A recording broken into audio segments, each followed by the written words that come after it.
देश में कोरोना कोहराम के एक बार फिर से सभी रिकॉर्ड टूटते हुए नजर आ रहे हैं। बीते 24 घंटों में कोरोना के 1,84,000 से भी ज्यादा नए मामले दर्ज किए गए हैं। बता दें आपको, बीते 24 घंटों में 1,84,327 नए मामले दर्ज हुए हैं और इसी के साथ सक्रिय मरीजों की संख्या 13,65,000 को पार कर गई है। कुल मामले 1,38,00,000 को पार कर चुके हैं और इसी के साथ मौत का आंकड़ा भी एक नया रिकॉर्ड बनाते हुए 1,027 लोगों की मौत बीते 24 घंटों में।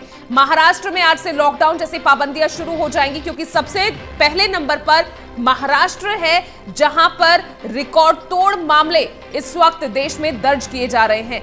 तो यहां पर हालात लगातार चिंतनीय होते जा रहे हैं और जिस तरह से तेजी से आंकड़ा बढ़ रहा है, 1,84,000 नए मामले।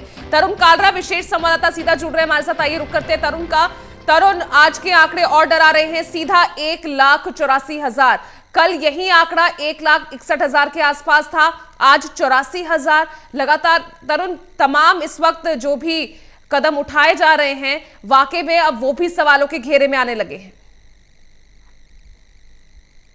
बिल्कुल, और ऐसा नहीं है कि केंद्र सरकार को इस स्थिति का अंदाजा नहीं था। और जब भी केंद्र सरकार से पूछा जाता है कि सेकेंड वेव का पीक कब प्रशासन एक्सपेक्ट कर रहा है, तो जो तरह की तैयारियां प्रशासन की होती हैं उससे अंदाजा लग जाता है कि मई के महीने के मिड में ये पीक होगा, उसके बाद डिक्लाइनिंग शुरू होगा, या फिर मई का महीना भी कोरोना के रिकॉर्ड तोड़ मामलों की भेंट चढ़ेगा।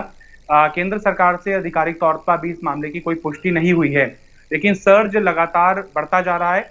1,84 क्या, और कल के आंकड़े अब 16,000 ही पीछे है। 2 लाख का आंकड़ा किसी भी वक्त देश में एक दिन के दौरान कोरोना संक्रमितों का आंकड़ा छू लेगा। ये अपने आप में बहुत भयावह स्थिति है। इसको 2 अंदाज से समझा जाना चाहिए। पहला तो ये कि हमारे समाज के अंदर बहुत ज्यादा जो लोग हैं वो कोरोना संक्रमित हैं। वो इसलिए है चूंकि टेस्टिंग जिस तरह से बढ़ रही है उसके हिसाब से मामले भी बढ़ रहे हैं।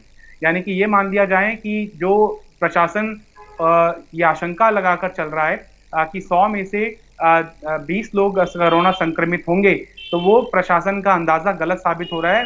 100 में से 20 नहीं बल्कि 30 लोग संक्रमित पाए जा रहे हैं। और जैसे जैसे टेस्ट का दायरा और बढ़ाया जा रहा है, चूंकि कई जो विस्फोटक स्थिति राज्य झेल रहे हैं, वहां पर RT-PCR मुख्य तौर पर बहुत कम संख्या के अंदर पाया गया है। इसीलिए केंद्र सरकार ने राज्य सरकारों को बीमारी का सही अंदाजा, उसका विकराल रूप कितना बड़ा रूप अख्तियार कर चुका है, इसका अंदाजा लगाने के लिए टेस्टिंग बढ़ाने के निर्देश दिए हैं। कम से कम कुल टेस्टिंग का 70% हिस्सा RT-PCR होना चाहिए। एंटीजन टेस्ट नेगेटिव भी अगर लोगों का आ रहा है तो उसको नेगेटिव नहीं मानना चाहिए जब तक कि RT-PCR के अंदर नेगेटिव पॉजिटिव की पुष्टि नहीं हो जाती। तो इस मामले बढ़ने के 2 एस्पेक्ट हैं। समाज के अंदर संक्रमित मरीजों की संख्या अंदाजे के मुकाबले कहीं ज्यादा है, टेस्ट का दायरा बढ़ रहा है, इसीलिए भी संक्रमितों की संख्या ज्यादा बढ़ रही है। चिंतनीय बात यह भी है कि मौत के आंकड़े भी लगातार बढ़ते जा रहे हैं। उसका एक सबसे बड़ा कारण ये सामने नजर आ रहा है कि जो पहले वल्नरेबल सेक्शन था 45 से ऊपर का, चूंकि फैटेलिटी रेट 88% 45 से ज्यादा की उम्र के लोगों का था, लेकिन अब फैटेलिटी रेट उम्र के हिसाब से केंद्र सरकार ने तो जारी नहीं किया है, लेकिन संक्रमित बहुत बड़ी संख्या के अंदर छोटे बच्चे और नौजवान भी लोग बन रहे हैं। उसका सबसे बड़ा कारण बहुत ज्यादा, इसके लिए जांच पड़ताल की जरूरत नहीं है, वो ये है कि आउटर एक्सपोजर अब लोगों का बहुत ज्यादा है। लॉकडाउन के दौरान वर्क फ्रॉम होम का कल्चर था, हफ्ते में 2 दिन बाहर जाना हुआ करता था, लेकिन अब हफ्ते के 6 दिन, और अगर छुट्टी कैंसिल हो जाए तो 7 के 7 दिन। और शायद तरुण ये एक बहुत बड़ी वजह है कि तभी राज्य सरकारें लगातार केंद्र सरकार से मांग कर रही है कि जो 45 साल की जो एक आयु सीमा सरकार ने तय की हुई है उसको घटाया जाए। बिल्कुल, और ये भी सरकार ने इस क्राइसिस के मद्देनजर ही तय किया है कि विदेशों के अंदर जो भी वैक्सीन अप्रूव्ड हो चुकी है, ह्यूमन ट्रायल का 3rd स्टेज उनका क्रॉस हो चुका है और वहां के लोगों को ये वैक्सीन लगनी शुरू हो गई है, तो वहां पर भी ये भारत के अंदर भी उस वैक्सीन को बिना ह्यूमन ट्रायल के एग्जम्प्टेड कर दिया जाए। पैरेलल हैंड के ऊपर वो ह्यूमन ट्रायल भारत के अंदर होता रहेगा, लेकिन लोग उसका इस्तेमाल बड़े पैमाने पर कर सकें।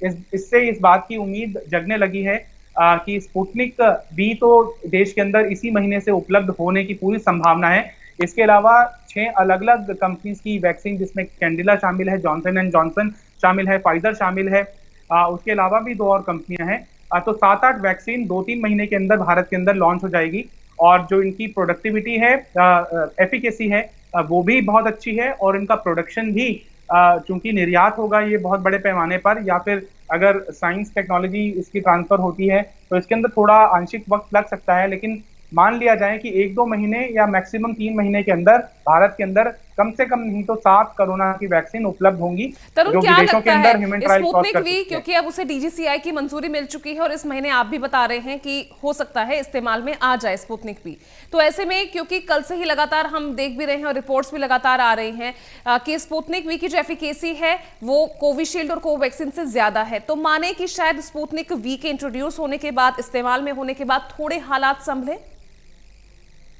देखिए 100% एफिकेसी किसी की भी नहीं है, स्पुतनिक वी की भी 91% है, वो कोविशील्ड और कोवैक्सीन से हालांकि ज्यादा है। लेकिन लोग अगर ये समझौता कर लेंगे कि अपने स्पुतनिक वी लगा ली है, लिहाजा हम बिना मास्क के, बिना सोशल डिस्टेंसिंग के, बिना सेल्फ हाइजीन के हम बचे रह सकेंगे, तो ये उनकी गलतफहमी होगी। ये गलतफहमी इसलिए भी साबित हो रही है क्योंकि कोरोना की 2 जो वैक्सीन उपलब्ध हैं उनकी भी एफिकेसी बहुत कम नहीं है।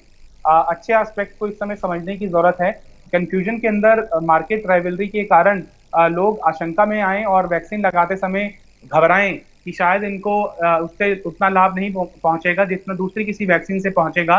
तो दवाएं साइकोलॉजिकल भी असर करती हैं, लिहाजा जो भी भारत सरकार अपने संसाधनों के जरिए मुहैया करा रहा है देश को, वो अच्छा ही है, बेहतर ही है। और एक पॉजिटिव माइंडसेट के साथ अगर हम उपचार लेते हैं तो उसके रिजल्ट नेगेटिव माइंडसेट के साथ जो उपचार लेने वाले व्यक्ति है उसके मुकाबले तो अच्छे होते ही हैं। लिहाजा लोगों से बार बार केंद्र सरकार भी अपील कर रही है कि जो हमारी पुरानी पद्धतियां हैं, जैसे कि हल्दी का उपयोग करना, गर्म पानी के अंदर डालकर च्यवनप्राश का इस्तेमाल करना, उन पर भी वापस जाया जा सकता है। डॉक्टर वीके पॉल के मुताबिक जो सर्ज है वो अभी अनएक्सपेक्टेड है।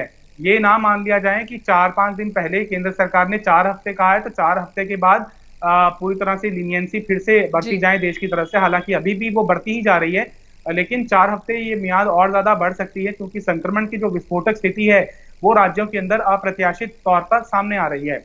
दिल्ली के अंदर भी हालात लगातार बिगड़ते जा रहे हैं। प्रशासन के पास सख्ती के अलावा और कोई उपचार नहीं रहा है, क्योंकि बाकी उपचार तो हम चलिए, अपना ही सभी की चुके हैं। कोशिश तरुण यही है कि जल्द से जल्द इन हालातों पर काबू पाए और कोरोना की जो बेलगाम कहर हम देख रहे हैं उस पर जल्द से जल्द रोक लगाई जाए। बहुत बहुत शुक्रिया आपका तरुण इस तमाम जानकारी के लिए।